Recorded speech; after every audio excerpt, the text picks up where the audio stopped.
Hello friends. Now we discuss in-text question 1.6.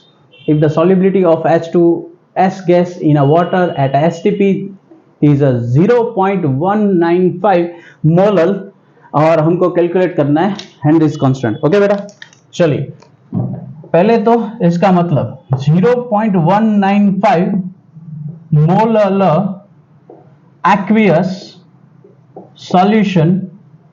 solution of H2S gas, ठीक है बेटा, ये गिवन है। ठीक है, चलिए इसका मतलब क्या होगा? इसका मतलब होगा बेटा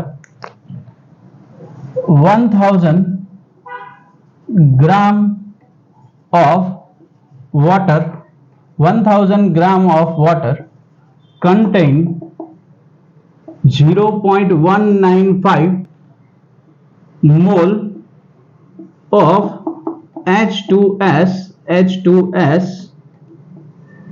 गैस। ठीक है बेटा, ये गिवन है। Okay done. चलिए तो ये हो गया इसका मतलब, मीन्स ठीक है, इसका मतलब ये हो गया।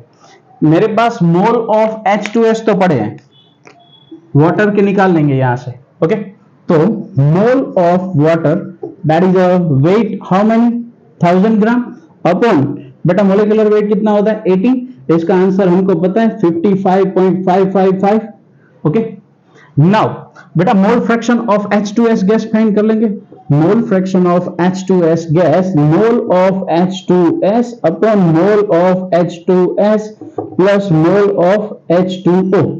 ठीक है, चलिए ये वैल्यू हमको पता है 0.195 अपॉन 0.195 प्लस 55.555। डन। चलिए 0.195 प्लस 55.555 दैट इज 55.75।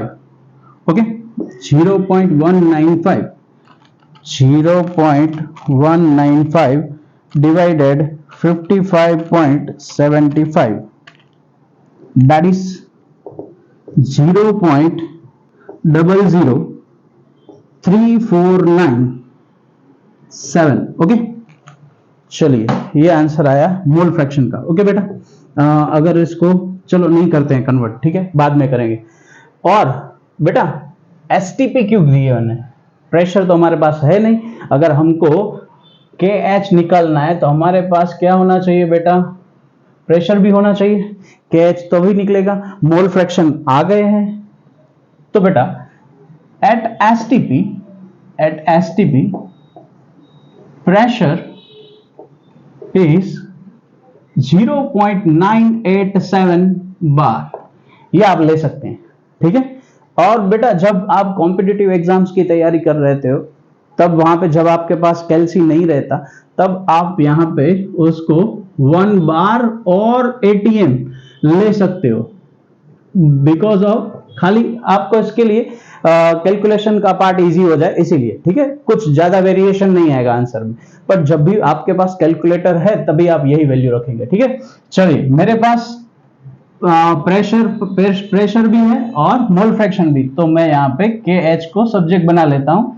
तो pressure divided by mole fraction that is a pressure how many, that is a 0.987। Okay, upon mole fraction बेटा कितना है, दैट इज अ 0.003497।